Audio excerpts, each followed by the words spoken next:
Hi everybody and big welcome to cEDH TV gameplay. Today with us we have Snuske.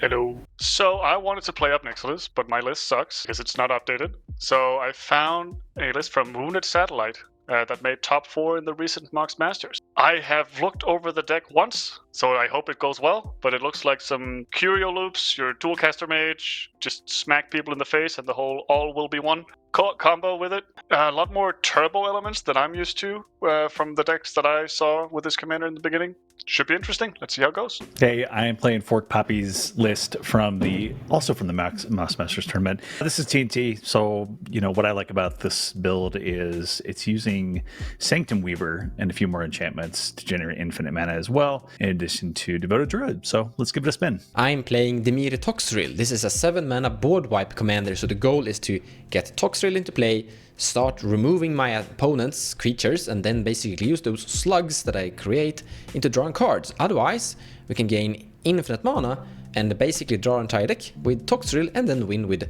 Thassa's Oracle. Also in this list, we have a Bolas Citadel and some other cool tricks. So today I'm playing Najeela. This is Memo's list, but not Memo's trash list. It is your standard Grixis kind of Najeela, where you do the Gnaw stuff, you do the Breach stuff, you do the Grind stuff. Sadly, there's a board rep commander, so the just go wide strategy might be a bit conflicted, but it should be good. So in this pod, we are actually one of the faster decks. So in another pod, I could actually consider keeping this hand as a, just slow grind them out strategy. But I do think we're more incentivized to mulligan for something a bit faster. We're very much just hoping for Esper Sentinel to draw us a lot, which it probably will. Both Mons and Snuske will probably let us draw. Probably turn 1 even. We have a gamble to find some faster mana. So it's like a turn 1 Esper Sentinel, turn 2 gamble for Crypt into Najeela. So it's fine. I just feel like I can find something better than keeping this on the first 7. So I will try. So this hand just straight up upgraded 2 cards. We got Remora instead of Fish, instead of Esper Sentinel. Remora and Fishes are the same cards. And we got the Mana Crypt instead of having to gamble for it. We also got Silence Effects and the Breach and an Eldritch Evolution. Those are powerful cards. What worries me with this hand is the fact that we're heavily reliant on the Remora, drawing us into more lands and our mana. We do have the mana to keep Remora up for a while with the Mana Crypt. So I feel pretty confident in keeping this. I also feel pretty confident in being able to draw 1 or 2 cards, at least 2 cards, I would actually say, before getting back to my turn in this pod. So I am going to keep this, but I can see a world where I get punished for keeping a Remora and just hoping. But let's see if that is this world. Having 2 silences is also kind of redundant, but yeah. Let's see if this pays out, and keeping a second 7. Go ahead, Mons. So we have a Rhystic Study turn 2 with an Ancient Tomb. And that's all we have, literally. We have Mox Opal that doesn't do anything currently. Lots of lands. Rhystic Study turn 2 is usually something you keep. You keep worse hands than this even, actually. Normally you kind of want to have something better, but I don't know which could be better. Or at least a lot of things could be better here. More mana, acceleration could be great. Still though, I don't think I want to toss away a turn 2 Rhystic Study, because that will always usually develop into a form of game. We could be mulliganing, but you're usually mulliganing towards a Rhystic Study. The only problem here is that we have so many lands that it's literally something we could mulligan away. But on the other hand, if we have the lands now, we're not gonna draw them later, and Rhystic Study will solve the problems in drawing into something, so this is not gonna be a Toxrill game, it's gonna hopefully be a Rhystic Study game. We're mostly looking to get up Nixilis out early with some kind of ping setup. Are playing against a 4 and a 5 color deck, so fetches are a dime a dozen. This hand doesn't really do much, so we're gonna ship it, go to second 7. We have a bit of mana, but nothing that sets up like an Op Nixilis on turn 2 from the Hope of Girapur because of the Paralytic Ritual needing 2 mana. So we will be going to 6. Not great either. Can't really count on Red Blast getting us to where we need to be here. All will be 1 in the starting hand is kind of rough. I guess we're going to 5. This I can work with. As a 5, we have the turn 1 of Nixilis. We don't want the all will be 1. I don't know what this card is. Why do people keep using these Japanese cards? Let me find out what that card is. That is a Grape Shot. Okay, this is a 5. Is there a world where we keep Grape Shot over LED? Probably not. No, we want to be able to cast the things off of Up Next List. So I think we just ship the Grape Shot and the All Will Be One and call it a hand. Yikes, this sucks. I have great cards in my hand. Look at this, Vamp Tutor, Ristic Study, all this stuff, but no lands, so we got to pitch. So I'm fourth. I don't like this. I have 2 lands. I do have Devoted Druid. I could pact for, something like Swift Reconfiguration, but, it's just, there's still too much to gamble with, so let's go to 6. So I think I'm comfortable with this one. I have 2 lands, Delighted Halfling, Drath Magistrate.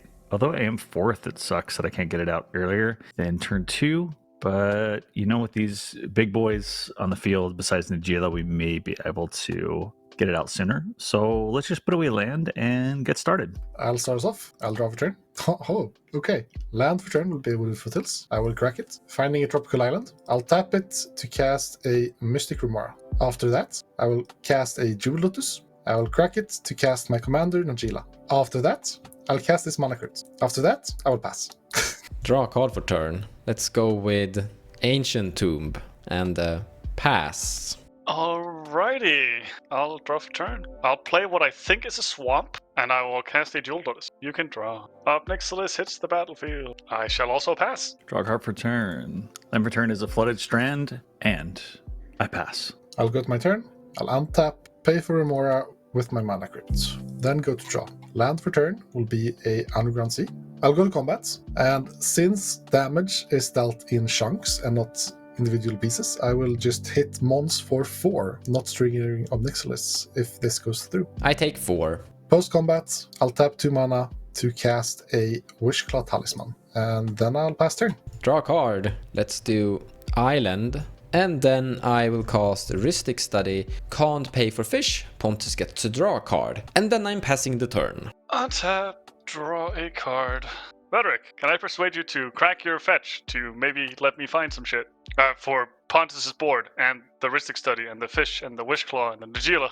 Everything that's going on up top, up there. Because I currently do not have a second land. That is a problem that I am dealing with. I could maybe set something up, but a second land would definitely help. Sure. All right, I'll crack this for 1 and go get a tropical island. The fetch is cracked. Rhetoric will take 1, and I will get a trigger before the search happens, and I will reveal a Disciple of the Vault for my exile, and Ob Nixilis will get a +1 counter. I will cast the Disciple of the Vault. It says, whenever an artifact is put into a graveyard from the battlefield, you may have target opponent lose 1 life. I do have stuff to do. Let's punch Pontus for 5. No blocks, take 5. At the end of your turn, I'm going to tap Tropical Island for Worldly Tutor, not paying for any of your taxes. Finding Collector Roof, I'll put that on top of my library and start my turn. Draw the card that you all knew was there. Land for turn is Scalding Tarn. Tap it and fetch up a land. Ob Nixilis will trigger. He will get a counter, and I will exile a Forbidden Orchard. Put a Tundra into play, and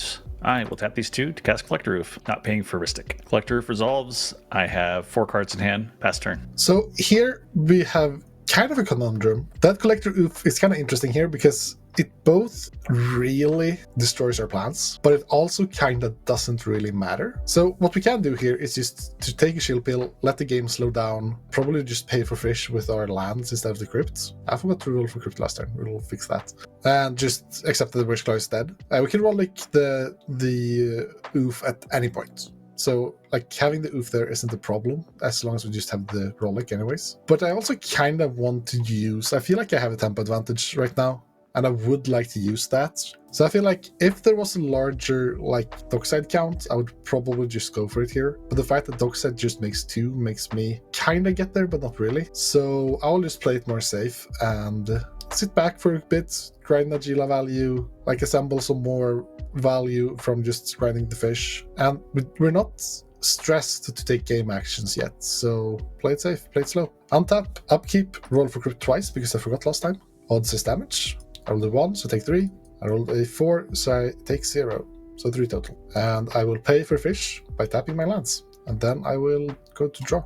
I will move to combat. I will hit Mons for 3 and Snuske for 3 as well. I take 3. I'll take 3. Then I pass my turn. Untap and draw a card. The Collector Roof is actually a tiny bit annoying because I drew into Mana Vault, and with that we are starting to get very close into getting our Toxrill into play. But I'm just guessing that Pontus might actually destroy the Collector Roof eventually. I don't have a really good way of getting rid of it, but if I could, I wouldn't do it anyway, because it's a little bit risky to have Pontus untap with that Wishclaw Talisman. So I'm gonna make Pontus interact with the Collector Roof eventually down the road. I'm just guessing he's gonna be able to do that with the cards he's been drawing. We don't really have a good way to establish something here, but as the game is going kind of slow, that's kind of good considering the amount of lands I have in my hand, so I will eventually get the Toxrill anyways if I just stay alive. One way of staying alive here is to put counterbalance into play, because that is going to slow down the pace of this match a bit, and it could give me the time to develop Toxrill but also draw cards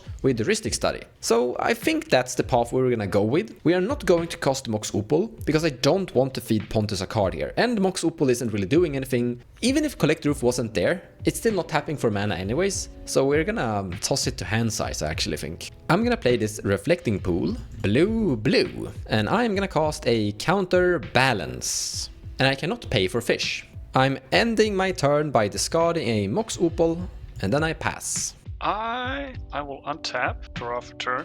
I will play this Forbidden Orchard as my land for turn. And then I will tap a black for an Imperial Seal. What are you going to find with your Imperial Seal? What is your, target priority here, so to say? I guess Pontus is more scarier than me, but I'm considering about what the Counterbalance is going to say about this. The plan is to get something to get the ball rolling for the Ob Nixilis train. Nothing that deals with your permanence at the moment. Are you gonna attack me with Ob and Rhetoric? This turn? No. Okay, sure. I will pass on the Imp Seal. No Counterbalance trigger. I will not pay. I will find this card and put it on top of my library and lose 2 life. And then I will move to combat. Swing this Ob Nixilis at Pontus. No blocks, take 6. Yes, and I will pass my turn. Untap and draw. Then for turn is Wooded Foothills. I seem to be feeding Ob a little bit. All right, I will tap and sack Wooded Foothills to trigger Ob Nixilis and go find a land. It's an Orcish Bowmasters. Found a Bayou. We will tap these 3. Past Tymna. Not paying for heuristic. So I could trigger Counterbalance right now, and potentially maybe counterspell Tymna. The chance of me counterspelling Tymna is really low, and I'd rather have Pontus play a tiny bit in the dark, because I do think that Rhetoric is kinda behind, and he's not the one I need to deal with. Counterbalance is having more of a psychological effect on people, so I'm not going to triggering it. I will attack Mons for 2. I take 2. Second main phase, I will lose a life to draw a card, which would trigger Ob Nixilis again. I will exile a Mox Amber. And then I pass my turn with 5 cards in hand. Go to my turn. Upkeep, roll for crypt, odds is damage, rolled a 6, no damage, but I do not have the mana to pay for my Mystical Mara. I'll then go to draw. Land for turn will be a Misty Rainforest, which I sadly will fetch with. I will get a counter on Nixilis so I don't forget, and exile a Cabal Ritual. Finding a Savannah. I will then tap for 3 to cast a Kutsil, Malamet Exemplar, not paying for heuristic. I will trigger Counterbalance first and reveal a Chromox that goes to my hand afterwards. So here at this board state, I can actually go for a win. So the line I can do here is to, funnily enough, it drew the dockside, which makes my math a bit off, but it's pretty much the same. I can rollick the Collector Roof. I can activate Wishclaw for a colorless from the mana crypt. I can exile Searing Spirit Gate to cast a dockside. This leaves me with 3 mana and 1 card in hand. That 3 mana can go into a Eldritch Evolution, sacrificing dockside, finding Grim Hireling. I have enough attackers to attack at least 2 at both, or at least 3 at Rhetoric and 2 at both Mons and the Snuske, meaning that the Forbidden Orchard doesn't save them from me getting a trigger. And also, I gain life from lifelink while I do the loop, so I don't die to Disciple of the Vault. The problems with this is that I am casting 3 spells that each needs to resolve. One of them are 2, one of them are 4, one of them are 3. It's basically just dockside that's kind of edgy. But other than that, I actually feel like this is a pretty safe line to take. The funny part is I don't actually know what to do with the Wishclaw. I was going to find dockside of it. I need to activate it just to have anything from the dockside.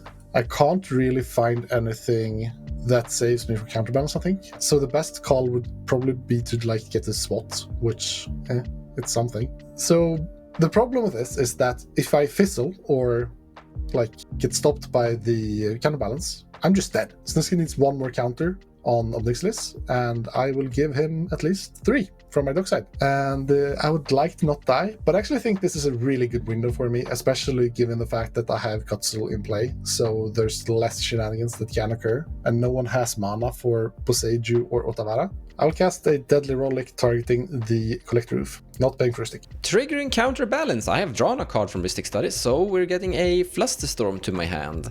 That does not affect the Deadly Relic, so carry on. Deadly Relic resolves. Tap my Mana Crypt, floating a colorless, to activate my Witchclaw Talisman, giving it to Rhetoric. Finding this card, then I will exile a Simian Spirit Guide for red, use the colorless floating to cast a Dockside, not paying for a stick. I will first draw a card, and then flip into a land. So no counterbalance trigger.